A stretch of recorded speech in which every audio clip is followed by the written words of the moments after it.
Амулан надад өөрийн зүгжадахгүй. I need thee, oh I need thee. Every hour I need thee. Oh bless me now. Гэр бүлээ дурах дуртай. Гэр бүл Бурхнаас заяасан гэж багч маань заасан. бид 7 хоног бүр Гэр бүлээ үдчээ тэгээд ирээд намайг дагаас гэр бүлээр уншдаг. Every hour Аавын ярьж өгсөн норны номын төвүүдэд бид нар дуртай. temptations lose their power when thou art nigh. I need. Миний бодлоор гэр бүлийн үд шийдэг бол гэр бүлээрээ хамтдаа цугларч хийдэг тийм үйл ажиллагаа.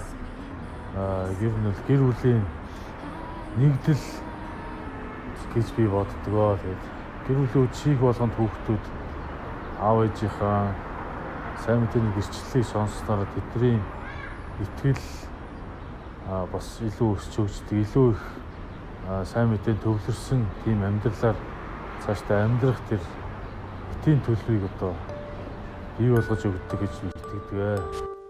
Та бүхэндээ гэр бүлийн цуглааны хөтөлбөрийг хэрхэн гаргах талаар танилцуулъя. Энэ хөтөлбөрийн дагуу гэртээ сургаалыг заах нь амархан, сонирхолтой байдаг шүү. Гэр бүлийн цуглааны хөтөлбөр нь нээлтийн дуу, нээлтийн залбирал, судрын уншлага, хичээл, хаалтын дуу, хаалтын залбирал, зууш болон тоглоом гэсэн хэсгүүдээс бүрдэнэ. Гэр бүлийн гишүүд энэ хэсгүүдийг нэг нэгээрээ ээлжлэн хариуцж авах бөгөөд энэ хөтөлбөрийг та хүсвэл бага зэрэг өөрчилж болно.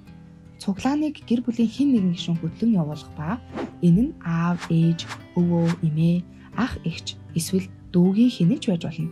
Мөн 7 хоног бүр ээлжилж болно. Нээлтийн дуу сонгосон хүн нээлтийн залбирлыг хийнэ. Судрын уншлагыг бид Мормоны ном, Библи, сургаал ба гэрээ эсвэл агуу үнэт суртаас сонгон нэг шүлгээр нь ээлжлэн уншдаг. Хэдэн шүлэг уншихаа гэр бүл өөрсдөө шийдэж болно. Хичээлийг харин ирээд намайг даг гарын авлагын тухайн 7 хоногийн хуваарийн дагуу сонгон авч заана. Хаалтын дуу сонгосон хүн мөн хаалтын залбирлыг хийнэ. Мэдээж гэр бүлийн цуглааныг амтдаа зуушгүйгээр төсөөлшгүй. Гэр бүлийн альч гишүүн тоглоом эсвэл үйл ажиллагаа хариуцж болно. Зуушийг бас хэн нэг нь хариуцах ба хэрв амтдаг хийх цаг байхгүй бол дэлгүүрээс авсан ч болно. Сүүлд нь тоглоом юм уу үйл ажиллагаа. Бид энэ хэсэгт шагаа, хөзөр, хөлөгт тоглоом эсвэл нуугдаж тоглосон ч яах вэ? Гэр бүлийн гишүүн бүрийг инээлгэж чадах тэр зүйлээ хийгээрэй. Эсвэл хамтдаа агаар салхинд гарах, айлд очиж үйлчлэх, гэр бүлийн түүх хийх зэрэг үйл ажиллагаа хийсэн ч болно. Завгүй өдрөө энэ хэсгийг алгассан бол дараа нь өөр өдөр нөхөж хийж болно шүү. Хамгийн гол нь 7 хоног бүр гэр бүлийн цуглаанаа хийгээрэй. Бидний Тэнгэрлэг эцэг өөрийн бошиглогчороо дамжуулан сургаалыг гэртээ зааж суралцахыг байнга уриалж байгаа бөгөөд гэр бүлийн цуглааныг гэртээ тогтмол хийх нь бид Тэнгэрлэг эцгийнхээ зарилыг дагаж байгаагаа харуулж буй хамгийн том жишээ юм. Бошиглогч нар бидэнд хамтдаа залбирдаг болон судраасаа уншдаг гэр бүлүүд мөнхөд хамт үлдэнэ гэж амласан.